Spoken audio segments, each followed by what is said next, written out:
বীরভূমের জেলা সভাধিপতি কাজল শেখের বিরুদ্ধে অনাস্থা প্রস্তাব। ঋতব্রত তৃণমূলের কাজল শেখের বিরুদ্ধে অনাস্থা তৃণমূলেরই একাংশে। বীরভূমে জেলা শাসককে 19 সদস্যের সই করা অনাস্থা প্রস্তাব জমা। জেলা পরিষদের সদস্য নবগোপাল বাউরির নেতৃত্বে অনাস্থা প্রস্তাব। বীরভূম জেলা পরিষদের 52 আসনের মধ্যে একটি বাদে সবকটি তৃণমূলের দখলে। সংখ্যাগরিষ্ঠ সদস্য তাদের সঙ্গে দাবি নবগোপাল বাউরির। বিধানসভা ভোটের ফলের পর থেকে জেলা পরিষদে আসছেন না কাজল শেখ। গড়হাজির একাধিক কর্মাধ্যক্ষ দাবি সদস্য নবগোপাল বাউরির। সভাধিপতি কর্মাধ্যক্ষরা না আসায় এলাকায় উন্নয়নের কাজ বন্ধ। সেই কারণেই অনাস্থা দাবি জেলা পরিষদ সদস্য নবগোপাল বাউরির। জেলা পরিষদের কাজকর্ম বন্ধ হয়ে গেছে।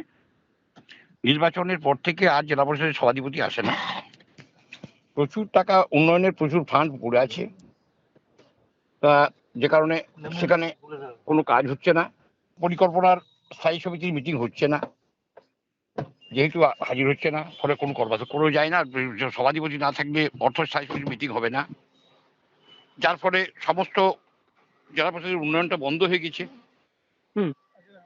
হ্যাঁ, এবারে সেটা সচল করতে গেলে এখন সভাধিপতি মানে জেলা পরিষদের সভাধিপতি নির্বাচন হওয়া খুবই জরুরি দরকার।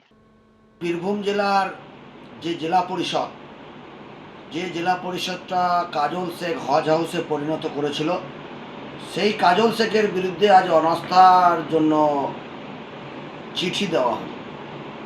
এবং ভারতীয় জনতা পার্টি বীরভূম জেলার একটাও মেম্বার জেলা পরিষদের নেই। এটা নিজেদের বিষয়। যারা তৃণমূল কংগ্রেসের মেম্বার আছেন তারা আর কাজল শেখকে চাইছেন না। তো এখন দেখা যাক আগামী দিনে অনাস্থা প্রস্তাব গ্রহণ হলে আগামী দিনে জেলা পরিষদের সভাধিপতি কে হয়। আমরা পুরো বিষয়টাই মনিটরিংয়ের মধ্যে রাখছি।